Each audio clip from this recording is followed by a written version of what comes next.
Nuevo. Bom, bom dia a todos e todas. Estamos Buen mais día. um dia aqui com o nosso projeto Mitos, Pseudociência e a Legitimação da Violência contra a Mulher. Eu sou a Alessandra, do Coletivo de Proteção à Infância Voz Materna. Para quem está chegando agora, eu peço para curtirem e seguir a nossa página, né? Seguir os nossos canais no YouTube e no Instagram também. Peço que compartilhem nossas lives para que mais pessoas tenham acesso à informação de qualidade. Se ao longo do nosso projeto faltou algum conteúdo que vocês queiram ouvir ou saber mais, mande a sua sugestão através dos nossos canais, né, que nós faremos o possível para trazer pessoas capacitadas para falar sobre esses temas. Ao iniciar nossa live, a gente esclarece que quem quiser enviar perguntas pode mandar pelo chat. A gente só pede que direcionem, né, que a pergunta, estou perguntando para a Iolete, estou perguntando para a Graciela. Nosso tema de hoje é como o dogma da alienação parental interfere na proteção das crianças. Nós vamos ouvir os posicionamentos da Argentina e do Brasil. Para falar sobre isso, nós convidamos a Graziela Gonzalez, que é psicóloga, diretora do Departamento de Prevenção de Violência e Abuso Sexual de Crianças da Associação de Psicólogos de Buenos Aires, na Argentina. Convidamos também Iolete Ribeiro da Silva, psicóloga, professora da UFAM, presidente do Conselho Nacional dos Direitos da Criança e do Adolescente, o CONANDA. Bom dia a nossas convidadas.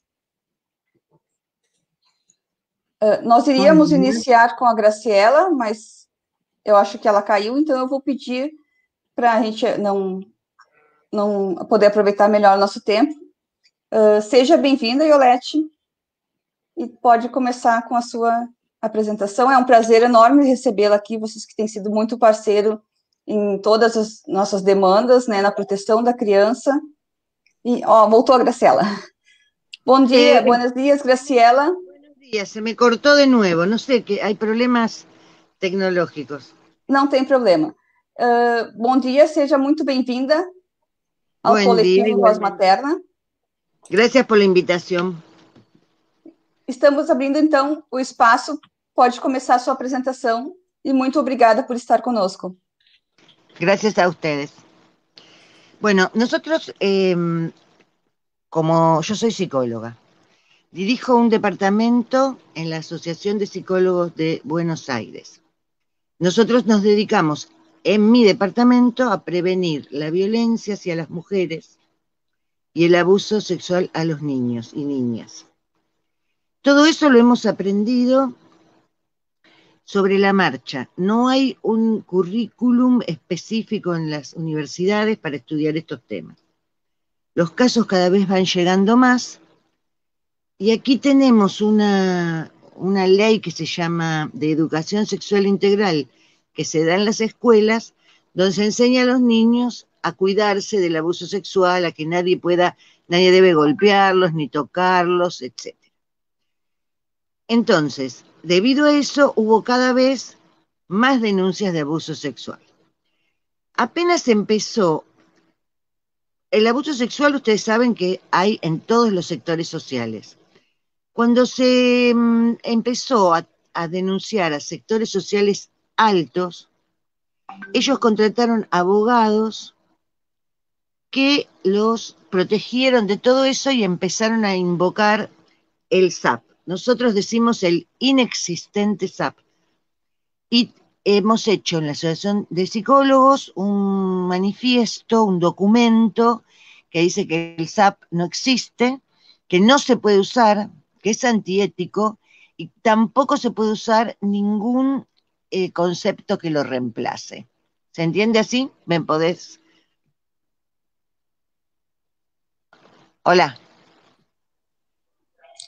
Estamos te ouvindo, pode continuar. ¿Están entendiendo? ¿Voy bien así? Estamos entendendo. ¿Cómo quieren que diga todo o me van haciendo o podemos preguntar también? Não, pode seguir com a sua apresentação. Ao final, nós abrimos um período. Ao final, nós abrimos uma parte para perguntas. Perfecto. Bueno, entonces, ustedes ya supongo hacen tienen varios de estas charlas, ya sabrán lo que es el SAP. No voy a describirlo. Como les dije antes, ustedes lo tienen en la ley, nosotros hemos logrado que no se ponga en la ley, que no esté permitido, pero es el argumento más común que se utiliza para no tomar en cuenta, para descalificar todas las denuncias que hacen los niños y las madres. No sé si a ustedes les ha pasado, pero en este momento lo que recibimos también son denuncias a cualquiera que quiera ayudar al niño. Una suposición. El niño cuenta en la escuela que le ha pasado algo. La maestra se la denuncia. Bueno, también estos abogados y estos abusadores van contra la maestra. Van contra el psicólogo que hace el informe. Nos denuncian, nos acusan de mala praxis, nos dicen que nosotros, lo mismo que se dice de las madres, ahora también nos dicen a nosotros los psicólogos. Nosotros le metimos en la cabeza, nosotros hicimos informes falsos para perjudicar a un buen señor. Entonces, ¿qué cosas hemos hecho para protegernos de esto? Una de las cosas es que, como consecuencia de esto que está pasando, que denuncian a los maestros, denuncian a todo el mundo, enloquecen a las madres, dicen que ellas han inventado todo, lo que sucede es que nadie quiere denunciar. Es más, nosotros mismos, si el abusador no es el padre biológico, le decimos que no denuncien, porque la justicia es el poder más patriarcal y antiguo, es casi monárquico, ¿no? No es democrática la justicia, supongo que en ningún lugar, pero acá tenemos esa cuestión donde la justicia, los jueces y juezas tienden a creerle al abusador más que al niño abusado. Entonces, nosotros nos encontramos con que atacan a todos los que estén en contra. Nos cuesta sostener esa denuncia. Cualquier informe que se hace es descalificado. Y la verdad es que cada vez menos profesionales se animan o se arriesgan a ayudar a estos chicos, porque ya sabemos lo que pasa. Entonces, yo estoy dando un curso en la Universidad de Buenos Aires sobre cómo hacer el informe de abuso de manera tal que el informe no nos perjudique a los psicólogos y ayude a los niños, ¿no? Porque es muy difícil ir sabiendo que los niños han contado una verdad, es muy terrible que nadie quiera representarlos, porque todo el mundo está teniendo miedo, o sea, es como una amenaza continua. Nosotros tratamos de hacer informes psicológicos que destaquen si hay indicadores de abuso, y enseñamos también a cómo escribir las cosas que no nos perjudiquen a nosotros mismos y no dar una respuesta, porque este fue otro de los puntos. Había respuestas que eran muy light, o sea, respuestas que decían, ay, bueno, no sé, no me doy cuenta si lo abusaron o no lo abusaron. Y con eso se descarta todo.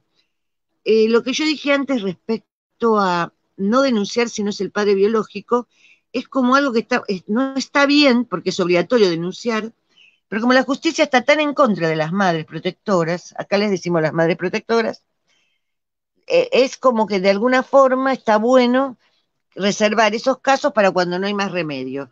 Si es un tío, si es un abuelo, si es por ahí otra persona, y no tiene derecho a ver al niño. Entonces uno puede sacar al niño de ahí y se acabó.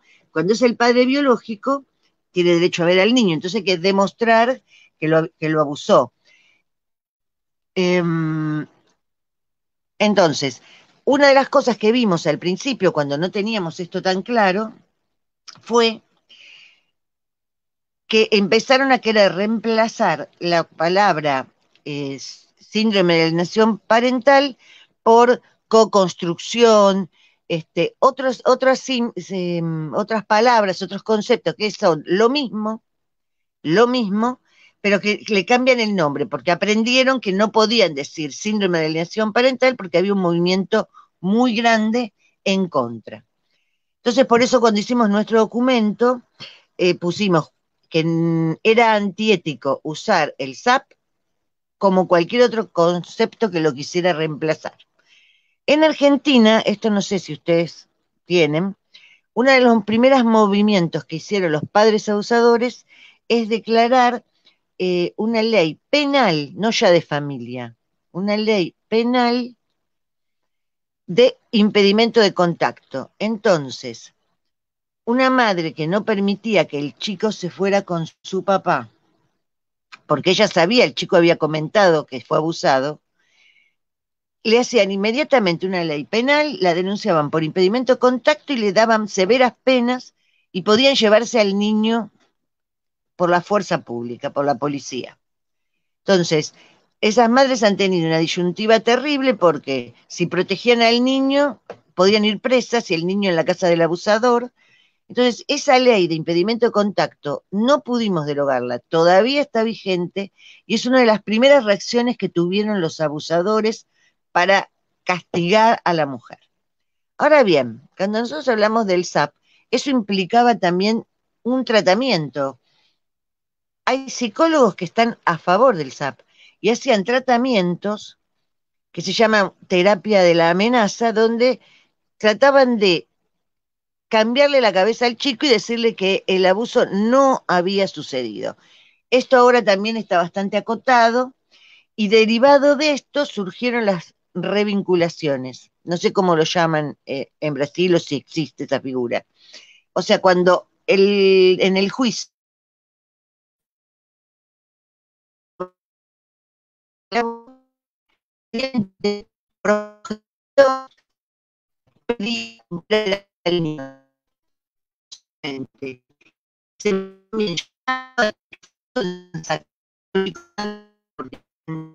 con su papá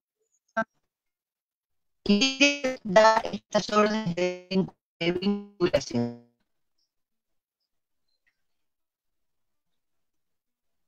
Entonces, los niños, tenemos a niños que son no escuchados, dejados de lado, madres que no son escuchadas ni son dejadas de lado, elementos en la justicia que las penalizan, la ley de impedimento de contacto las penaliza, la ley de revinculaciones forzadas, que era obligatorio hacer eso, y se usa este concepto de SAP, nosotros lo hemos extendido, lo usamos también para otras situaciones, digamos. Se trata de un mecanismo que hace que todo lo que se diga sea descalificado. Entonces se usa para montones de situaciones, para no escuchar a los niños, para no escuchar a las mamás, para no escuchar a los psicólogos. No sé cómo vamos con el tiempo. Ainda tem tempo, sim. Pode continuar mais uns 10 minutos. ¿Cuánto? Más 10 minutos. Ah, perfecto. Bueno, entonces nosotros hemos desarrollado, porque una de las cosas que quiero decir a los psicólogos es que como esto no se enseña, a todos nos sorprenden los primeros casos, no lo tenemos claro.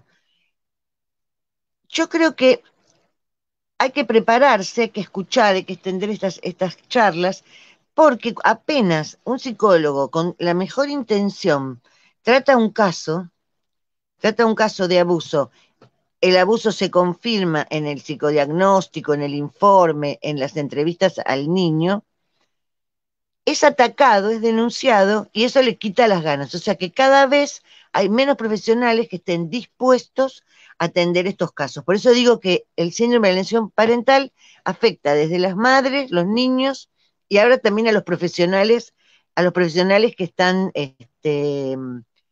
atendiendo. Un punto esencial en general es que los abusadores tienen más dinero que las madres. Ellos no tienen problema en seguir los juicios, en pagarle a los abogados. En cambio, las madres generalmente no tienen ese dinero y en Argentina hay representación legal gratuita, pero generalmente no les interesa mucho, no saben mucho del tema. Entonces están completamente desprotegidas en todo sentido.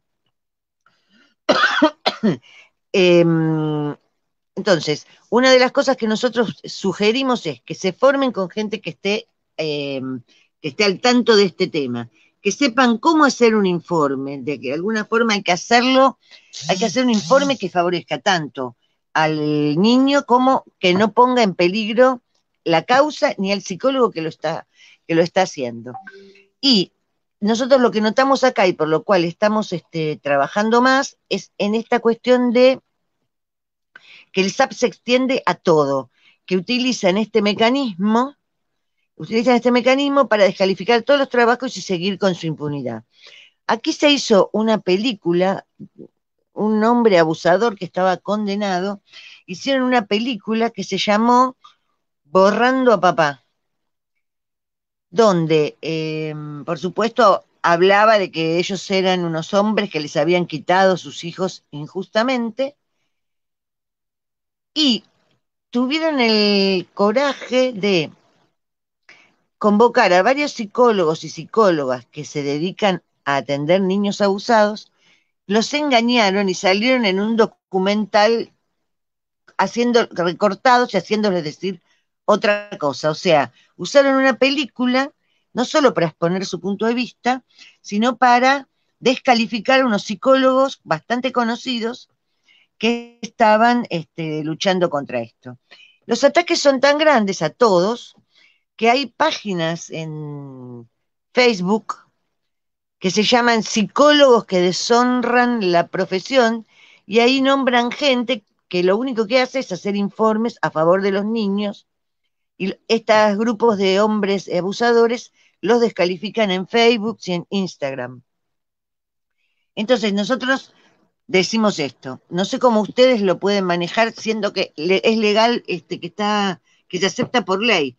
Acá nuestra lucha más grande es que no se acepte, que no haya una ley que permita que esto se aplique, y que la gente esté avisada, los profesionales, de que esto va a suceder. Las madres tienen una desventaja, que es cuando se enteran que el niño devela o explica o cuenta un abuso, las madres, por supuesto, le creen. Primero se sorprenden y después le creen. Y ellas están convencidas que yendo a la justicia a denunciar, todo se soluciona. Y en realidad, ahí empiezan los problemas. Nunca son creídas. Hay excepciones, por supuesto. Lo tenemos a Carlos Rosansky, que es un juez argentino que trabaja muy bien, y otros tantos. La mayoría no. Ni jueces ni juezas. Muchos están tomados por la cuestión patriarcal, siempre piensan que la madre está mintiendo. Y ahora también que mentimos los psicólogos. Entonces, no sé si hablaron del tema de dónde salió el término SAP, que tiene que ver con cuando Mia Farrow denunció a Woody Allen por el abuso de su hija. Él contrató un médico que elaboró esta teoría, Gardner.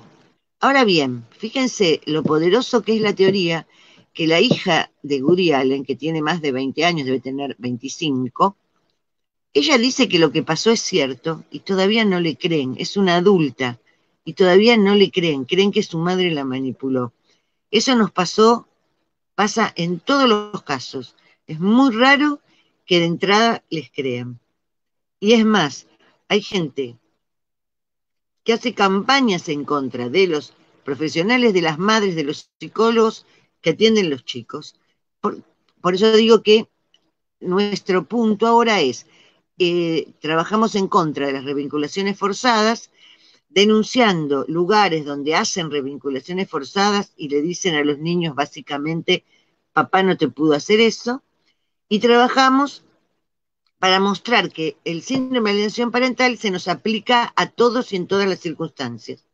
No solamente en casos de abuso. Nosotros creemos que también en casos de violencia se hace lo mismo. Donde no hay abuso sexual sino violencia. Acá lo vimos con la cuarentena, que los chicos quedaron en una casa o en otra, y se trató de manipular a los niños para que no volvieran, si estaban en la casa del padre, para que no volvieran a la casa de la madre. Entonces, ahí también se decía, la madre no quiere que venga, el niño quiere venir y la madre no quiere que venga. Nosotros tenemos como que la aplicación esto del SAP se da también en casos de violencia donde no hay abuso. nosotros atendemos, yo atiendo niños en la Asociación de Psicólogos y en una fundación y en el consultorio privado. Y les digo esto, de todos los casos que atendí a lo largo de mi carrera profesional, solo uno no era cierto. Y no era una mentira, no era algo malicioso, es alguien que trajo al chiquito para ver si corroborábamos esto.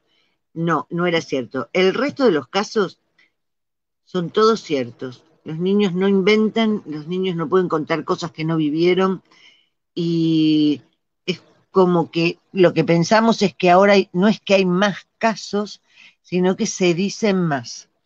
Y una de las cosas buenas que nos sucedió es esto de tener una ley de educación sexual integral que a los niños les explica todas estas cuestiones, ¿no? Que nadie puede tocarlos sin su consentimiento, etcétera. Con lo cual se comenta mucho y se denuncia mucho en las escuelas.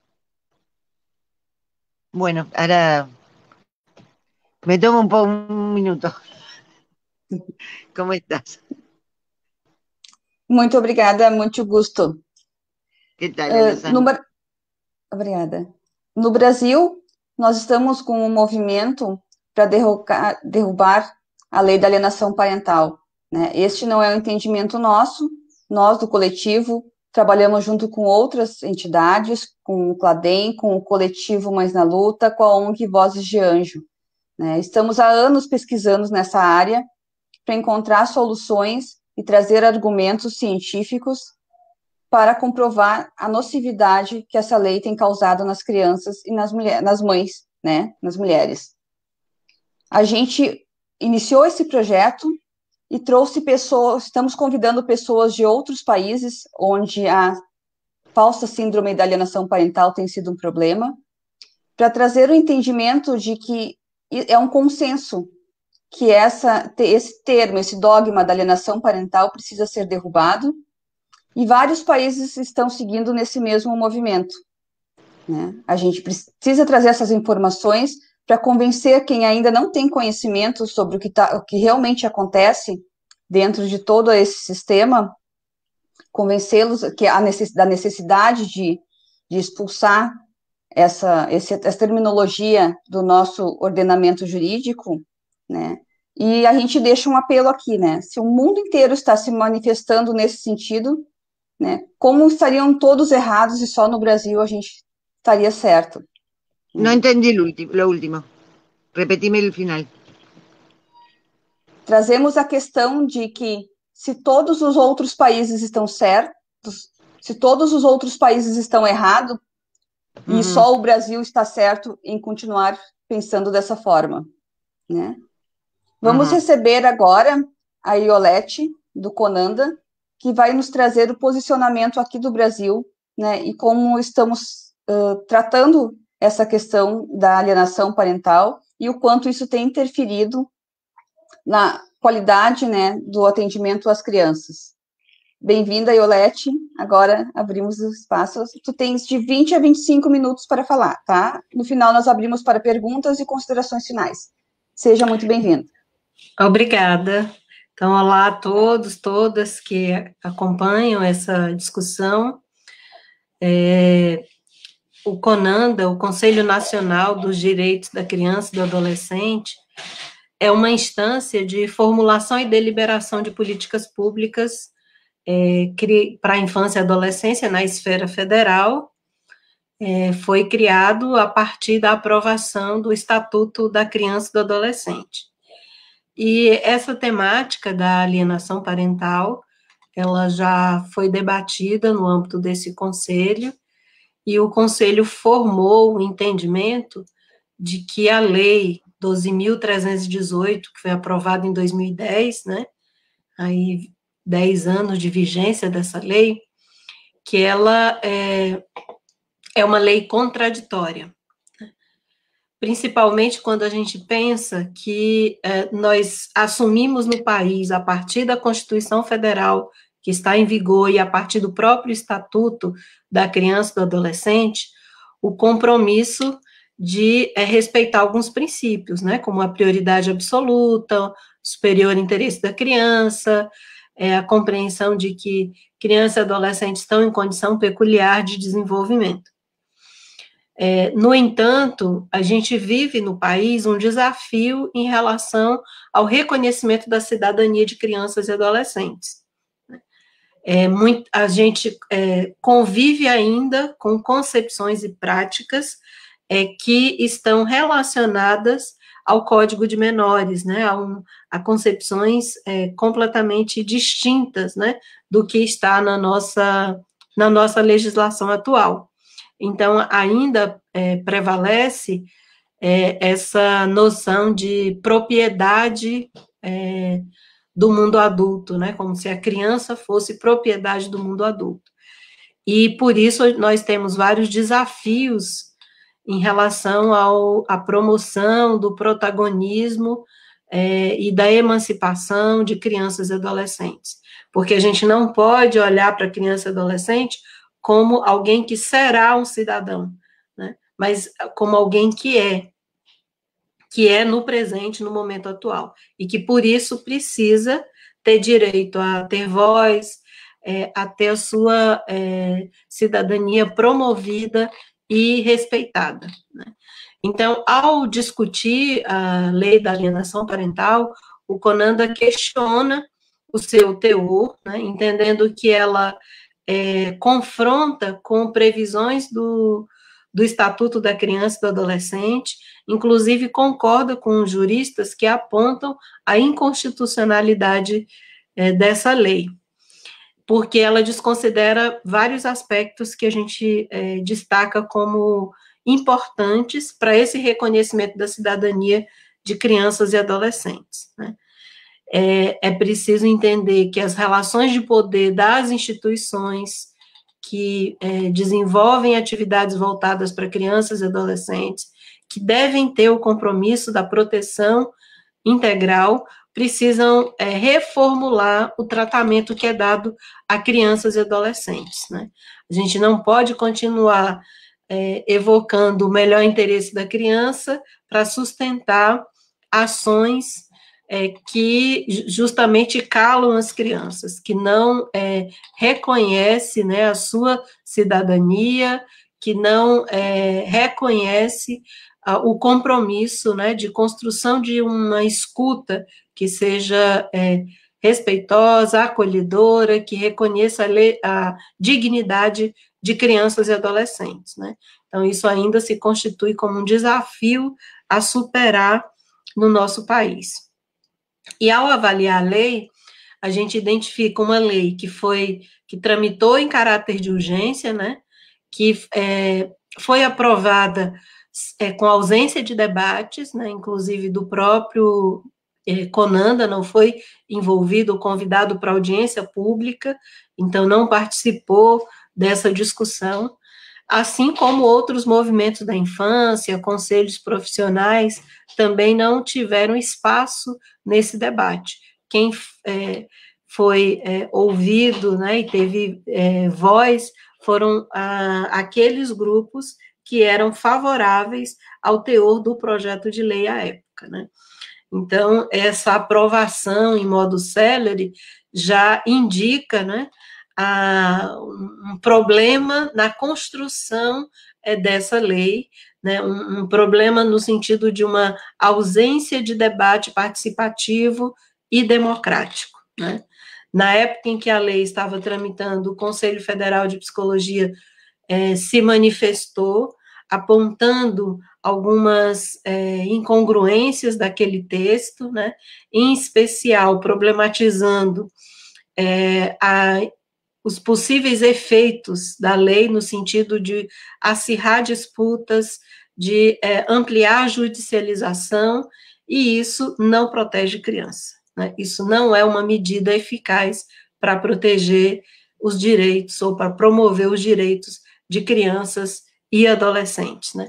Principalmente porque se faz uma normatização da subjetividade, né, via sistema jurídico legal, que desconhece a complexidade dessa própria subjetividade, né? Então, ela já tem, né, esse problema aí de partida, né?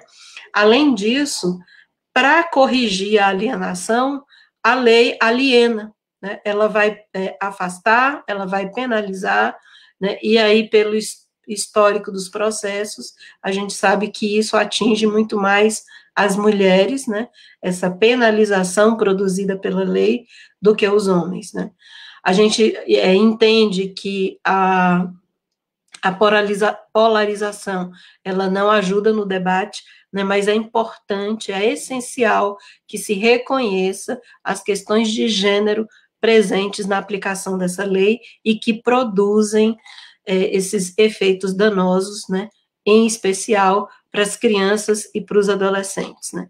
Então, o CONANDA se manifestou no ano de 2018, produziu um documento, né, expressando a preocupação, primeiro, em função de que o conceito de alienação parental não está fundamentado em estudos científicos, né, não há registro de outros países que mantenham uma legislação semelhante à do Brasil, né, e o Conselho ponderou que o fato dessa lei ter sido aprovada sem uma ampla discussão, sem a escuta dos atores, né, já representava um problema grave, né. Além disso, se pontuou que existem previsões legais protetivas e que elas, se implementadas, seriam suficientes. Então, qual é o problema que a gente enfrenta hoje? Não é a ausência de legislação, é a ausência de cumprimento da legislação que existe, começando pelo princípio da prioridade absoluta,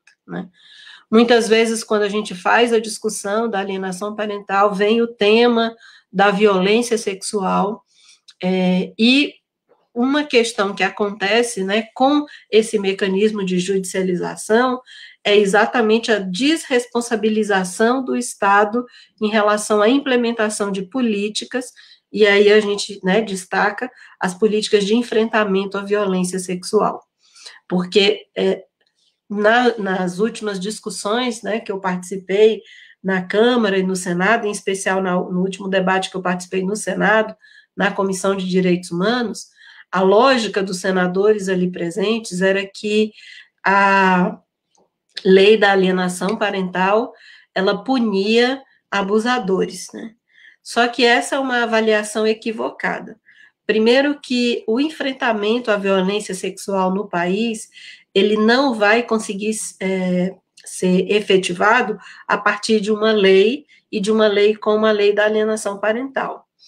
O Estado brasileiro não tem investido na política de enfrentamento à violência sexual, não tem investido na prevenção de violência sexual, né, e não tem destinado orçamento para a manutenção, o funcionamento ou o aprimoramento da rede de proteção à infância e adolescência, né. Então, essa é uma questão grave, inclusive com a retirada da rubrica do orçamento federal das ações de enfrentamento à violência sexual. Então, um país, né, que, mesmo diante dos inúmeros casos de violência sexual, né, toma essa decisão de não destinar nenhum centavo do orçamento público para essa política, né, é um Estado que não está respeitando a Constituição Federal e o princípio da prioridade absoluta, né. Então, pensar que no âmbito de uma judicialização a gente vai resolver a questão da violência sexual sem a construção de uma política, né, sem a efetivação de uma política, né, é um grave equívoco, né, é mais até do que equívoco, né, é perverso, porque a gente permite, a gente autoriza que crianças e adolescentes continuem sendo vítimas da violência sexual. Então, por isso o CONANDA discute esse tema, entendendo que a judicialização, da forma como ela está colocada, ela não contribui para a proteção de crianças e adolescentes, e que as previsões legais que já existem no próprio estatuto deveriam ser efetivadas, né, e colocadas em prática. Além disso, é importante também o investimento no plano e na política de convivência familiar e comunitária, que o país aprovou o plano, né, mas em termos de consolidação de políticas públicas, esse plano tem sido ignorado, né? E ele é importantíssimo e ele se vincula a essas ações de apoio, de suporte às famílias, né? E de uma intervenção que possa ser, inclusive, preventiva, né? Para evitar que os problemas cheguem nesse nível, né? De intervenção e de resolução no âmbito do sistema de justiça. Na avaliação que fez da lei, o CONANDA apontou alguns problemas graves, né? Em especial, artigos da lei que se contradizem, né? Ou que desrespeitam a previsão do Estatuto da Criança e do Adolescente, e por isso eles deveriam ser revogados imediatamente, né? A gente fez uma discussão entendendo que é muito difícil corrigir o texto da lei, né, que o ideal é revogar a lei, mas que, se não ocorresse essa revogação, no mínimo, esses artigos deveriam ser excluídos da legislação. Né? Sempre que a gente discute, tentando ver quais são as saídas, a gente não encontra caminhos que apontem assim, mudando isso, mudando aquilo, a lei vai ficar boa. Né? A gente não encontra essa saída nessa direção. Mas o CONANDA, ele pontuou, né, alguns itens da lei que são os que considera extremamente danosos para a proteção à infância e adolescência. Em especial, a criminalização da apresentação de denúncia, né, porque a lei tem um inciso no artigo 2º que fala que apresentar falsa denúncia contra genitor, contra familiar, né, um indicativo de alienação parental. Então, esse inciso, ele é extremamente problemático, porque o Estatuto fala exatamente o contrário. O Estatuto aponta a obrigação de registro da denúncia. Então, se você não registra a denúncia, você está sendo conivente com aquela violência. Então, esse é um dos pontos, né, que o CONANDA avaliou como contraditórios e como que merecem uma revisão urgente, né? Ninguém pode se esquivar de denunciar uma suspeita de violência às autoridades, né? E a lei da alienação parental criminaliza quem cumpre o que está previsto no Estatuto da Criança e do Adolescente. É importante a gente problematizar também o que acontece no Brasil quando uma denúncia é registrada. Né? Qual é a resolutividade dos casos de denúncia de violência de qualquer forma, né, de qualquer natureza, de qualquer tipo, ou mesmo a violência sexual? Nós temos que aprimorar a rede de proteção para que as denúncias cheguem a termo com um resultado final que seja de proteger a criança, de não deixá-la mais vulnerável à violação de direitos. Os dados que nós temos até o momento, em especial, eu destaco os dados do Ministério da Saúde, eles dizem que a violência sexual é uma violência de repetição. Então, quando uma criança sofre uma violência, ela, muito provavelmente, né, ela vai sofrer aquela violência mais de uma vez. Porque o Estado falha na oferta dessa proteção. Não pela ausência de propostas, de políticas de intervenção, mas pela ausência de implantação de serviços, de investimento na rede de proteção para que ela cumpra o seu papel. Né? Nos casos recentes aí, que ganharam repercussão na mídia de violência sexual contra a criança, o que nós observamos, né? A gente vai avaliar a rede de proteção. O Conselho Tutelar não está funcionando naquele município, ou o Conselho de Direitos não está plenamente efetivado, ou o serviço tal não tem a equipe completa, né? Ou tem uma equipe muito pequena para dar conta da demanda que chega naquele serviço. Então, essas questões deveriam estar no primeiro plano, e não o acirramento de disputas ou a judicialização que conduz, né, a toda essa problemática de penalizar, né, um determinado grupo, mas sem olhar e sem promover a cidadania de crianças e adolescentes, né? Então, esse efeito da lei da alienação parental é um efeito perverso que precisa ser enfrentado, né, que precisa de um espaço de discussão que considere o bom senso, que considere a proteção integral de crianças e adolescentes, que considere a construção de uma escuta que seja de fato protetiva, né, porque as propostas que a gente tem atualmente, elas não têm esse compromisso, né, quando a gente analisa a lei 13.431, né, o que ela propõe no espaço do sistema de justiça, que é o depoimento especial, isso não se constitui numa escuta protegida, isso, na realidade, é uma técnica que não deixa a criança se manifestar adequadamente, né, que enquadra a criança numa técnica, mas não escuta, de fato, a criança. Então, a gente tem um desafio grande no nosso país, né, para essa concretização, além de muitos outros efeitos perversos, né, da utilização no campo da justiça desse conceito de alienação parental, que surgiu aí, né, numa perspectiva de patologização, mas que foi apropriado no Brasil, né, como um tipo penal, né, como um crime, e que tem mobilizado de uma forma, assim, que impede o debate, né, que não abre espaço para o debate, porque as pessoas ficam numa discussão muito intensa, muito emocional, mas que não abre espaço para escuta de diferentes avaliações, de diferentes compreensões, né, e nem abre a possibilidade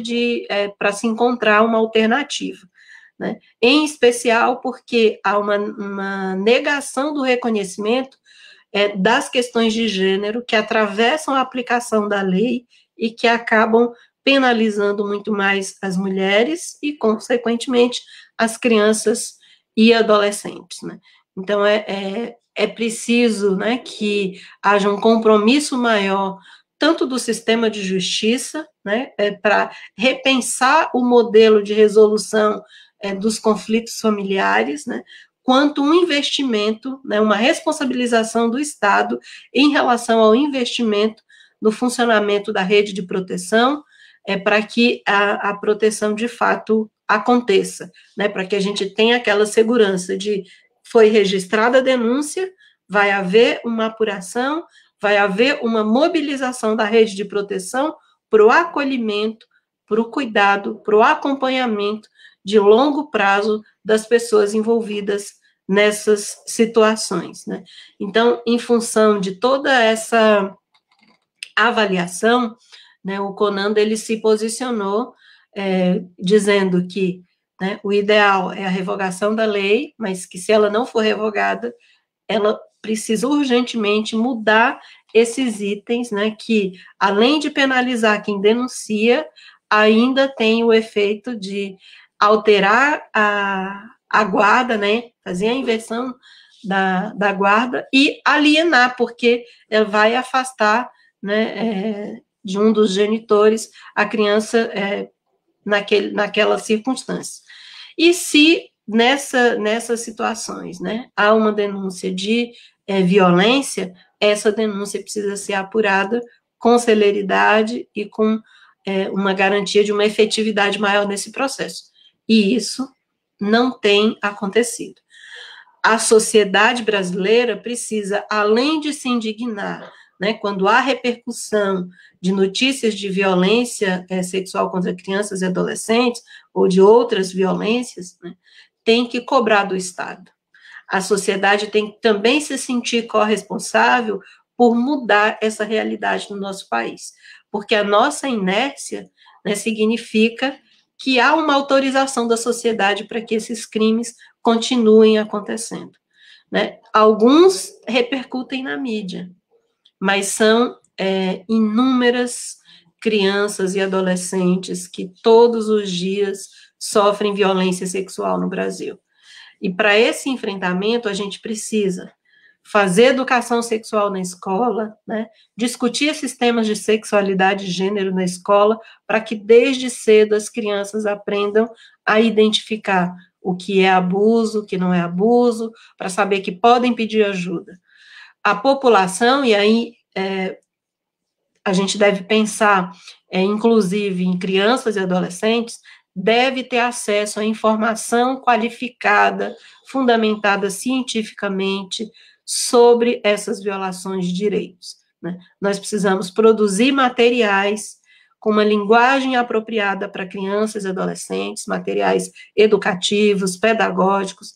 Nós precisamos orientar as famílias em relação a essa questão da sexualidade e também, né, pensando que a temática da alienação parental ela não se resume às denúncias de abuso sexual, nós precisamos também fazer uma discussão sobre a diferença entre conjugalidade e maternidade e paternidade, né, que são instâncias diferentes e precisam ser compreendidas, né, na sua diferença, para evitar todos esses conflitos e essas confusões que acontecem pós-divórcio, né, pós-separação dos pais, né, ou né, mesmo aqueles que não chegaram a constituir uma conjugalidade, mas que têm que ter uma compreensão, né, que existe uma diferença ali entre a relação dos adultos e o exercício de paternidade e maternidade.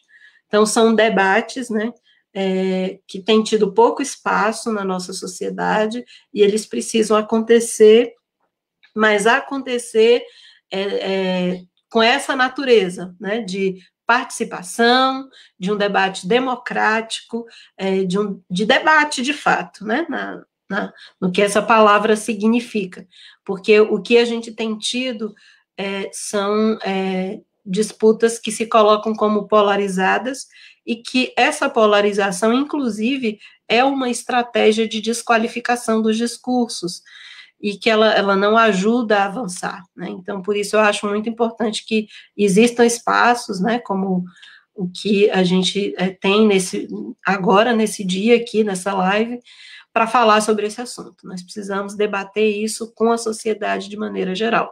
Então, eu finalizo aqui a minha manifestação, me coloco à disposição agora para discutir as questões que surgirem aí.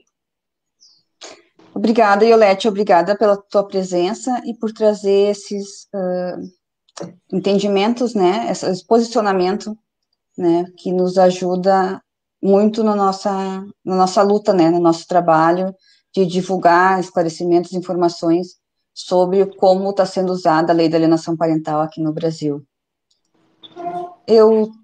Nós temos 2 perguntas para a Graciela, né, eu vou lhe passar, vou tentar falar em espanhol, né, para ser melhor entendida.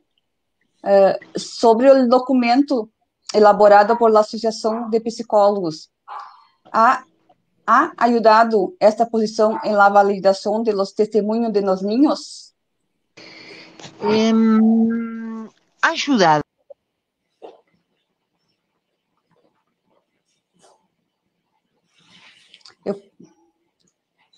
A conexão dela está ruim. Nós estamos com problemas de conexão aqui.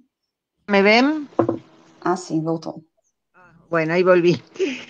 Ayudó, sí, ha ayudado. No es algo legal que tengan que tomar los jueces, pero dado que aquí no es legal el SAP y que nosotros les decimos no pueden utilizar este argumento, se puede usar en la justicia. Yo lo pongo siempre en los informes y lo usan los abogados. Yo te lo mandé recién por WhatsApp para, si lo quieren poner, lo que nosotros decimos, que es muy sencillo. Ahora, desgraciadamente, nosotros que tenemos leyes, nosotros tenemos buenas leyes de protección de los derechos de la mujer y de los derechos del niño. Tenemos firmada la convención de la CEDAW, la de Belém do Pará, tenemos fiscalías especializadas, estamos obligando a los jueces y fiscales a formarse en estos temas, pero sin embargo, cuando nosotros pensamos que ya teníamos la ley de protección, que no podían usar el SAP, que teníamos la ley de protección a mujeres y niños, lo que nos sucede es que la justicia se resiste, igual. Por más que contratan gente que tenga sensibilidad, siempre encuentran una vuelta para volver a aplicar los conceptos que nosotros les decimos que están mal. No se aplica bien la ley de protección de los niños, no se aplica bien la ley de protección a las mujeres, siempre sus testimonios son descalificados, y acá sí estuvimos, ya te digo, teniendo leyes, las que llamamos leyes de protección, que son leyes que desde hace unos años hemos tenido para proteger todos estos derechos, e incluso ahora se votó una ley para que sean obligados los operadores judiciales a formarse en estos temas. No da mucho resultado igual. Las cabezas no cambian. Están convencidos que las madres mienten y los chicos mienten, y ahora están convencidos que los psicólogos mentimos. Entonces, sobre ese prejuicio es muy difícil trabajar. Ok. En Argentina se escuchó el argumento de la imposibilidad cognitiva del niño para denunciar la experiencia del abuso. Sí, pero lo hacen en casos de niños muy pequeños. No sé cómo toman las declaraciones en Brasil. Acá un niño no puede ir a un tribunal. Acá el niño va a la cámara Gesell. Eso se dice igual allá. Cámara Gesell, ¿saben lo que es? Sí. Esa habitación con espejos, sí. Se llama así. Bueno, acá los niños tienen que estar, no pueden ir a los tribunales, no pueden estar frente al abusador. Entonces tienen que declarar en cámara Gesell con un psicólogo o psicóloga, y allí es grabada esto, cosa que el niño no vuelva a ir. ¿Sí? Entonces, es muy difícil que estando un tiempo largo en una entrevista con un psicólogo que sabe lo que pasó, ya no se puede usar el argumento que es pequeño y no entiende. Sobre todo porque es muy sencillo. Cuando a alguien le dicen, supongamos, ¿no?, que fuera cierto, que la madre le dice, vos mentí y acusá a tu papá, supongamos que pasara eso. Es muy fácil de desbaratar ese argumento. Es muy fácil, porque uno empieza a preguntar, los chicos cuentan detalles, uno puede preguntar una cosa simple como qué fue de día o de noche. El chico que repite, si algún chico repitiera, no lo pueden hacer. Nosotros decimos acá los niños no mienten. Pero por supuesto que los niños pueden mentir, pueden decir, pueden acusar a un hermano por una travesura, pueden mentir. Lo que no pueden es inventar semejantes cosas con tanto lujo de detalles. Los niños nosotros los diagnosticamos por la incomodidad. El chico se siente incómodo, sabe que algo que lo que le está pasando está mal y no le gusta. Esa incomodidad sirve muchísimo para diagnosticar. Acá usan cualquier argumento, sí que es muy chiquito, sí que la madre inventa, sí que lo que quiere la madre es quedarse con dinero del padre, sí, y que es pequeño también. Ok, obrigada. Iolete, nós temos uma pergunta para ti aqui da Ana Maria Ancarelli, né? Ela pergunta se a capacitação oferecida pelo sistema judicial se restringe à alienação parental. Não, ela afirma, né? Seria possível, pelo menos, exigir igual capacitação sobre abuso sexual intrafamiliar? Então, no âmbito do sistema de justiça, o CONANDA ele não tem uma interferência, né? Porque é outro poder. O CONANDA atua e normatiza no âmbito do executivo. Mas o que a gente faz é divulgar, é questionar, é sugerir, né, que o processo de capacitação contemple temáticas mais ampliadas, né? Mas, assim, nós não temos nenhum acesso aos conteúdos, né, para poder fazer uma avaliação mais precisa do formato das capacitações. O que nós temos identificado é que tem prevalecido a educação à distância, né, os cursos de educação à distância e cursos massivos, que são aqueles que não têm interação, não têm mediação. E esses cursos, eles não são apropriados para temáticas tão complexas, né, que envolvem reflexões sobre preconceitos, conceitos, sobre questões que são mais profundas, assim, só a mediação poderia ajudar e qualificar um processo formativo dessa natureza. Os cursos massivos, eles servem para conteúdos que você precisa só decorar, né, mas não refletir e isso ter alguma reflexão nas suas atitudes, né, nos seus comportamentos ou nas suas práticas, né? Não que a gente diga assim, não é possível ter curso massivo, é possível, mas não pode resumir toda a capacitação que o Estado faz a cursos massivos, em especial quando a gente fala de direitos de criança e adolescente, né? Seria necessário ter tanto atividades presenciais de longo prazo, que não pode ser só palestra, né? Que tem prevalecido nos tribunais essas atividades, né? De chama alguém o dia todo e a palestra, ele aconteceu o curso. Isso não é formação. Né? Isso é informação e com todos os limites que as palestras possuem. Né? Um processo de formação, ele deve ser de caráter permanente, de longo prazo, e deve envolver mediação. Não pode ser só curso massivo. Então, acho que isso qualificaria mais, né, essa atividade de formação continuada dos profissionais. Além disso, não pode ser somente a decisão do conteúdo, não deve estar centralizada em um órgão ou em um grupo pequeno de pessoas, né?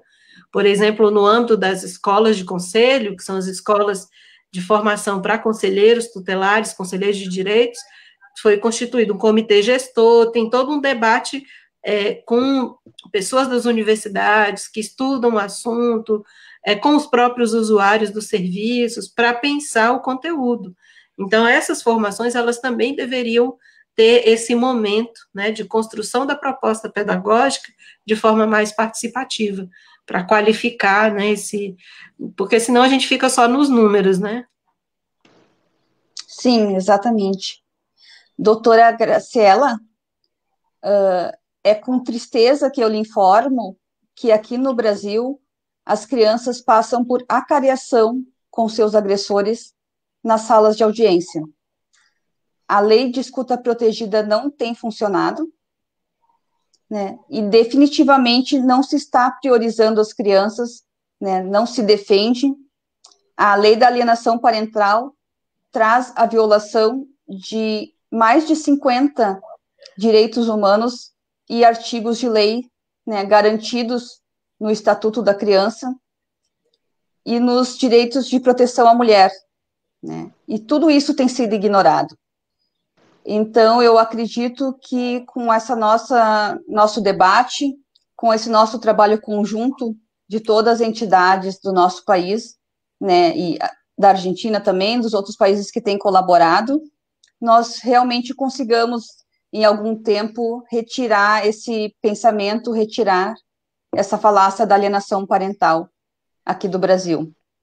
Eu abro o espaço agora para suas considerações finais y puede usar. Bueno, lo que es increíble es cómo en todo el mundo se encuentra el pensamiento patriarcal, donde los niños y las mujeres mienten, donde el hombre tiene siempre razón, sobre todo el hombre blanco y de clase media, más que cualquier otro.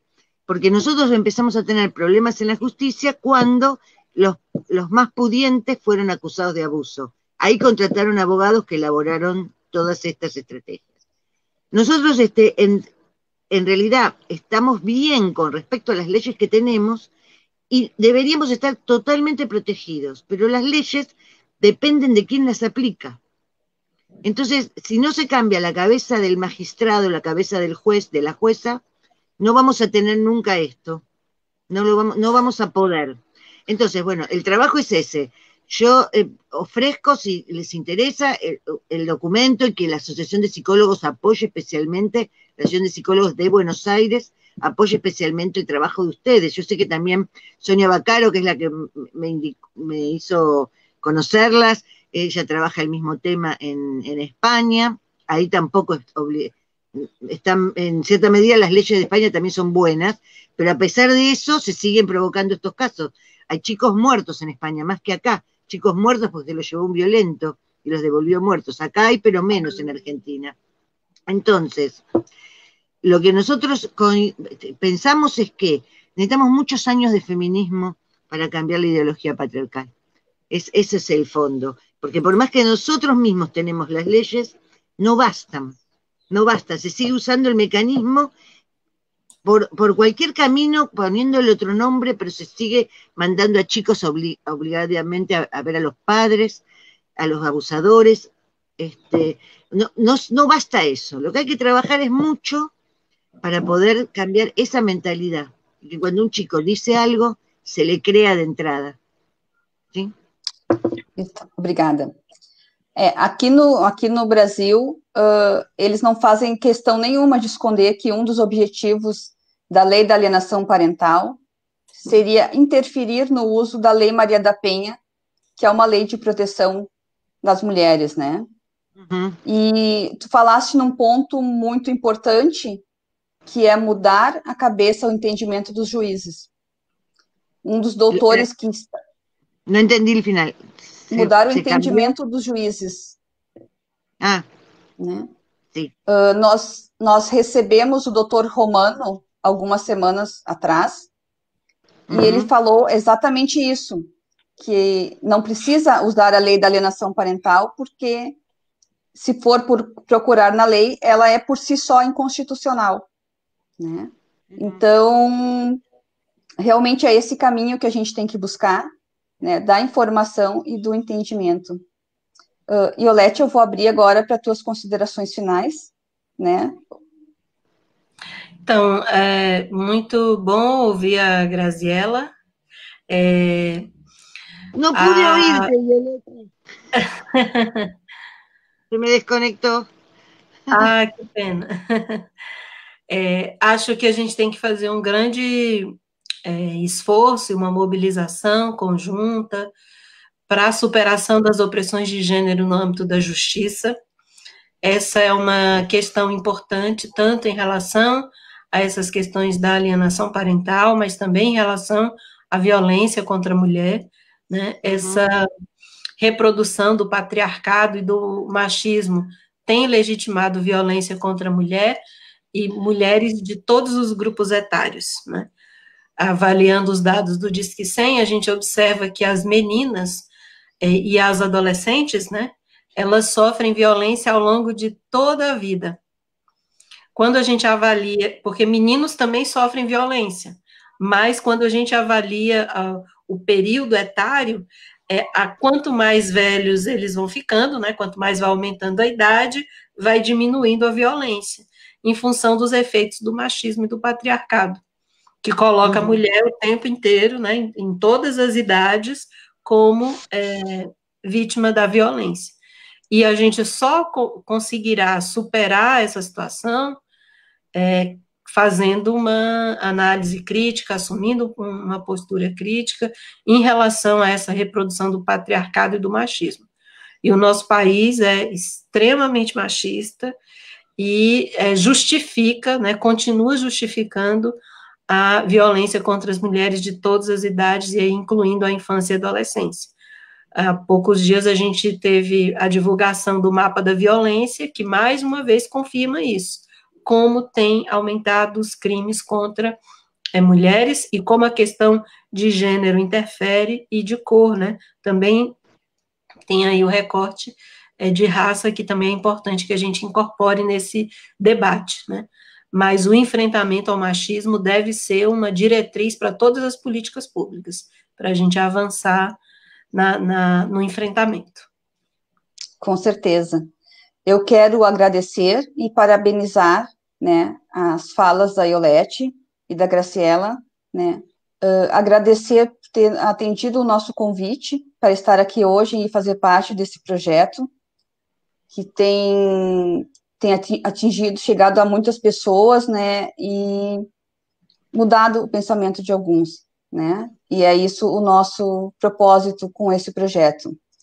Quero deixar aqui o convite para o próximo sábado, no mesmo horário, às 10 horas, nós estaremos falando sobre como as acusações de alienação parental são mais uma barreira para ultrapassar nas denúncias de abuso sexual infantil. Nós convidamos a doutora Graciela Joffre, que é a juíza responsável pelo Tribunal de Justiça de Vila Gesell, em Buenos Aires, desde 1996. E também a Simone Abadia, que é psicóloga do CRP de Goiás. Estamos encerrando, então, a nossa live de hoje. Agradeço também a todas as pessoas que têm estado conosco em todas as semanas, o coletivo